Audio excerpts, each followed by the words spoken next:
हमने press conference की थी, उसमें कुछ बातें हमने लाई थी कि हमारा प्रेस कॉन्फ्रेंस करने का मकसद क्या था।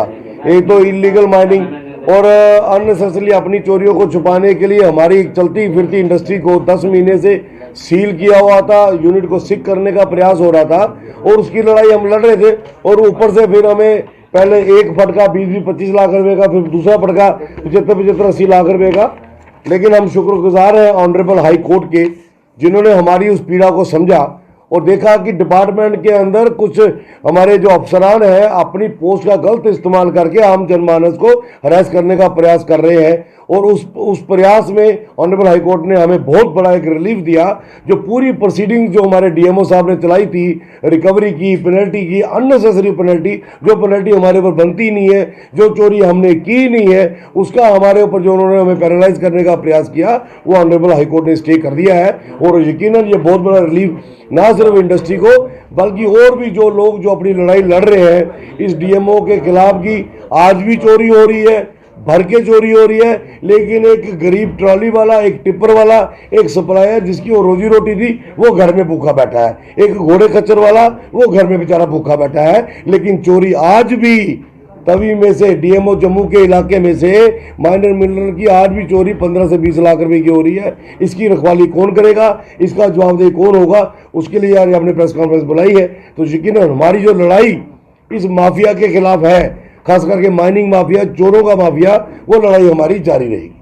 आप तक एफआईआर लगाने की बात की है डीएमओ साहब की तरफ से, उन्होंने वो एक एप्लीकेशन मूव की है एसएसपी जम्मू को। जी देखिए, मुझे लगता है कि मैंने भी सोशल मीडिया के माध्यम से देखा था, वो डीएमओ साहब को अगर लगा होगा कि उनको किसी ना किसी बात का डर है तो उन्होंने प्रोटेक्शन के लिए लगाया होगा कि मुझे, उन्होंने बोला है कि पहले मुझे पीएसओ दे दो, फिर विक्रम रावत जी पे एफआईआर लगा दो। एज पर लॉ जो प्रोसीडिंग्स होंगी मैं उसको फॉलो करूंगा।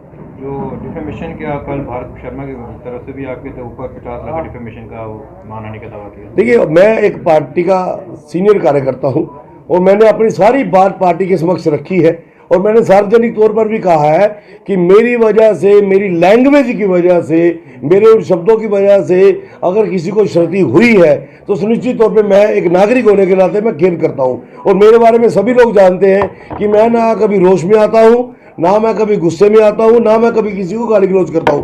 लेकिन उस दिन के हालात को आप समझ सकते हैं कि एक व्यक्ति या उसकी पूरी टीम के ऊपर कितना प्रेशर होगा कि उनको इतना शॉर्ट टेम्पर होना पड़ा। तो यकीनन है अगर वो नोटिस आए हैं तो उनका जवाब भी हम देंगे। परसों मंडे को आपने एक चैलेंज किया था, वहां जाकर आत्मदाह की आपने धमकी दी थी। बिल्कुल, मैं यही बात भी आपको क्लियर कर देना चाहता हूं कि जो ऑनरेबल हाई कोर्ट से हमें रिलीफ मिला है, ये इसमें कोई दो राय नहीं कि ये हमारे लिए जीवन घुट्टी के बराबर है। और हमें एडमिनिस्ट्रेशन ने भी कोऑपरेट किया है। जो 3 तारीख को हमने प्रेस कॉन्फ्रेंस की और 4 तारीख को उन्होंने इमीडिएटली एक इलीगल माइनिंग को चेक करने के लिए एक टीम का गठन किया है। वो टीम भी अपना काम कर रही है। तो यकीनन हमने उस दिन जो कहा था वो गुस्से में भी कहा था और गुस्सा बहुत ज़्यादा था। तो कई बार 2 मिनट का गुस्सा बहुत बवाल कर देता है। तो यकीनन वो चीज़ें तो नहीं होंगी, पर हमारा जो रोष जो डीएमओ के खिलाफ है वो जारी रहेगा जब तक ये डीएमओ यहाँ से ट्रांसफर नहीं हुआ था, जब तक ये डीएमओ इलीगल माइनिंग के तहत इसको इंटेरोगेट करके इसको जो क्राइम ब्रांच के हवाले नहीं किया जाता। हमारा जो इसके प्रति मलाल है वो जारी रहेगा। कभी बेड सोने के अलावा खेल का मैदान होता है, खाने की मेज पर खाने के अलावा अपनों का साथ होता है। इसीलिए तो हम कहते हैं कि एक मकान घर तब बनता है जब वो केएस फर्नीचर से सजता है।